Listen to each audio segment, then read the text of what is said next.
Salamba Sarvangasana. Salamba veut dire avec support. Sarvangasana veut dire la posture de tous les membres. Donc c'est ce qu'on appelle souvent, c'est la posture sur les épaules, c'est l'inversion sur les épaules. J'ai entendu appeler ça la chandelle. Mais voilà, c'est Salamba Sarvangasana. Et avant, c'est une inversion. Donc pour les femmes, on ne fait pas cette inversion, on ne fait aucune inversion pendant ces règles, premièrement. Donc c'est important de le savoir. Normalement, si on va aborder une posture comme Salamba Sarvangasana, on a déjà une certaine familiarité avec la pratique, assez de familiarité, donc on sait déjà que les inversions, on ne fait pas pendant les règles. Ça, c'est quelque chose qu'on apprend assez tôt. Et on a une bonne pratique de posture debout. Les postures debout sont très importantes comme une base pour que les membres d'action, les bras et les jambes soient renforcés et éduqués en fait. Et les muscles du dos aussi. Voilà, pour préparer le corps et qu'il y ait aussi une certaine compréhension de comment on organise le corps. Parce qu'en inversion, il faut avoir une certaine expérience. Donc ceci étant dit, ayant dit ceci, les postures que je dirais qui sont aussi un prérequis pour se préparer pour Salamba Sarvangasana spécifiquement. Si vous suivez les vidéos de pratique, comment construire, établir sa pratique personnelle à la maison, les premières postures, pendant les premières 4 vidéos, je vous propose des postures qui sont vraiment très importantes de base. La première posture, c'est Urdhva Prasarita Padasana, c'est les jambes au mur. Ça, il faut vraiment avoir une bonne pratique de ça pour comprendre comment travailler les jambes en inversion, les chevilles aussi particulièrement, mais plus que ça. Après, Ardha Uttanasana, c'est la deuxième posture que je propose pour pratiquer à la maison et c'est les mains au mur. Donc Ardha Uttanasana, c'est très important. Bharadvajasana, la torsion avec la chaise, très important pour la mobilité de la musculature et le déblocage d'épaules. La posture de l'action de la première corde aussi, parce qu'en Salamba Sarvangasana, les bras vont vers l'arrière, et comprendre qu'on ne tourne pas la tête. Et dans l'action de la première corde, c'est la première posture où j'aborde ça.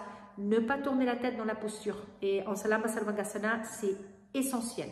Comprendre qu'on ne tourne pas la tête.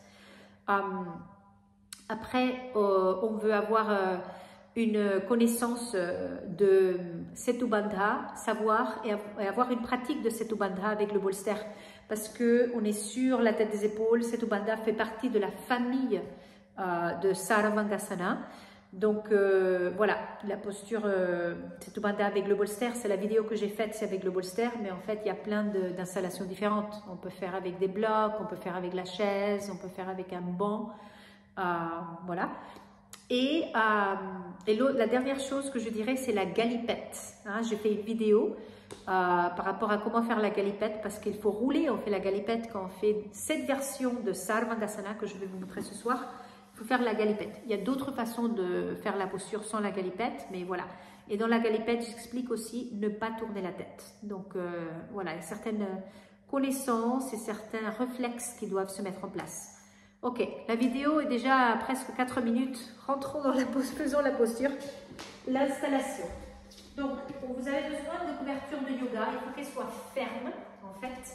Et donc les couvertures ont plusieurs côtés. Il y a le côté fermé, ça c'est le côté fermé. Vous allez mettre la couverture côté fermé face au bord du tapis et vous alignez le bord de la couverture avec le bord du tapis. Et tous les côtés fermés de la couverture, ensemble, vous faites comme un mur en fait, une falaise bien droite, un mur, ce rebord qui va vous tenir. Et vous voulez que tout soit bien calé, bien placé pour que ça soit clair. Et vous voyez, il faut qu'il soit suffisamment large là pour que les coudes ne sortent pas des couvertures. Donc des fois, je vois les élèves plier les couvertures comme ça parce qu'ils n'en ont pas assez. Mais c'est trop petit, hein, c'est trop étroit pour les épaules, c'est pas assez profond pour les coudes. Il faut avoir suffisamment de hauteur. Si vous n'avez pas les accessoires, ne faites pas cette posture en fait. Faites cette Ubanda au lieu de ça, parce que là, on ne peut pas faire cette posture sans les accessoires. Simplement, c'est pour ne... Voilà, plein de raisons, mais je ne vais pas rentrer dans tout ça maintenant. La chaise, ok. Et je pense que peut-être, il faudrait que je fasse, voilà, comme ça vous pouvez voir mieux. Je vais plier mon tapis, le tapis plié, comme ceci, voilà, jusqu'au presque le bord. Pas complètement au bord, mais presque. Peut-être 5 cm du bord, parce que le tapis, en fait, c'est pour les épaules, c'est pas pour le cou, ok? Juste pour les épaules. Donc le tapis ne dépasse pas ici, s'il vous plaît. Il est, voilà, à peu près à 5 cm du bord. Maintenant, on mesure la sangle. Vous faites une boucle avec votre sangle. J'ai la vidéo qui parle de comment faire la boucle de sa sangle. Et vous faites une boucle, vous vous levez pour mesurer la sangle. Je suis désolée, je crois que je suis à contre-jour là, mais avec la lumière, je veux dire. Mais bon, mettez la sangle autour des hauts des bras, au-dessus des coudes, juste au-dessus des coudes, vous voyez? Et observez, est-ce que la boucle est suffisamment large? J'ai l'impression qu'elle est un tout petit peu trop petite, donc je l'ouvre.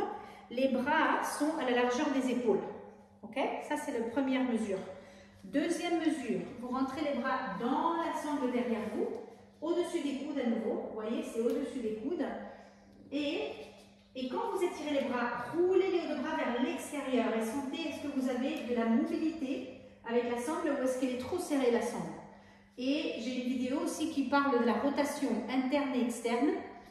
De toute façon, si vous allez pratiquer cette posture, vous êtes à une étape dans votre pratique quand même où il y a une connaissance de rotation interne et externe. Donc s'il n'y a pas de connaissance par rapport à ça, il faut revoir les bases avant de vouloir faire la posture sur les épaules. Mais sinon aussi il y a la vidéo, hein. J'ai fait une vidéo de rotation interne et externe. Il y a certaines choses qu'il faut déjà savoir, comprendre. Voilà. Et puis voilà, quand vous mettez les mains contre le dos, est-ce que vous sentez que la sangle est trop serrée? Si la sangle est trop serrée, bien vous l'ouvrez, mais vous l'ouvrez d'un cheveu. Là, ça, je suis bien, je me sens bien. La sangle n'est pas... Le but de la sangle, c'est pas de rapprocher les coudes. Le but de la sangle, c'est de ne pas laisser que les coudes s'ouvrent trop, en fait. C'est pas la même chose. Donc les coudes, ils ont une bonne largeur entre eux, mais pas trop. Et il faut pouvoir l'enlever facilement. Voilà, ça c'est la préparation. Maintenant qu'on a préparé ensemble, observez, s'il vous plaît. Observez avant de faire. Vous observez avant, après vous refaites en même temps que la vidéo sans tourner la tête. Parce que vous allez écouter mes mots sans tourner la tête. Ok, donc juste observez. Vous placez la tête par terre et les épaules au bord, près du bord. La plupart de la nuque. Donc pour les débutants, ça c'est une vidéo pour les débutants, pour apprendre à faire ça à l'Ambasana. La plupart de la nuque hors des couvertures. Pour les débutants, c'est nuque hors de la couverture, mais les épaules sur la couverture. Ne pas glisser les épaules hors de la couverture. Mesurez la chaise en étirant les bras. Après, on oublie la chaise, on prend la sangle dans une main.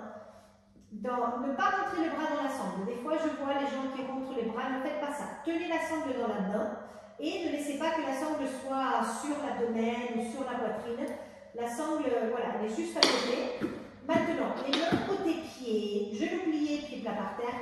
Roulez les hauts de bras vers l'extérieur et rentrez les omoplates dans le dos pour bien ouvrir la poitrine. Préparez-vous, inspirez pour vous préparer. En expirant, galipette, pied sur la chaise et vous rentrez les bras dans la sangle tout de suite. Et là, vous pouvez peut-être prendre les bords du tapis, vous voyez, avec les mains. Et en tenant les bords du tapis, roulez sur la tête des épaules. Roulez, roulez, roulez.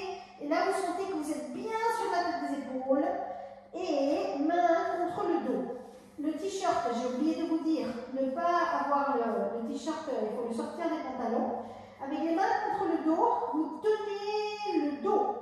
Et en tenant le dos, jambes fermes et redressées. Là, vous êtes en Halasana. Jambes fermes, sans plier les genoux. Levez la jambe droite tout droit vers le plafond. Vous revenez, sans plier les genoux. Levez la jambe gauche tout droit vers le plafond. Revenez. Tenez bien le dos avec les mains. Sans plier le genou, jambe droite vers le haut. Sans plier le genou, jambe gauche suit. Et les mains très très basses, les mains les hallux valgus joints, étirez bien les jambes, renforcez bien les muscles des cuisses, écartez bien les orteils. Et puis de là, vous baissez une jambe tout droit et l'autre jambe. Et puis pour sortir de la posture, vous enlevez la sangle.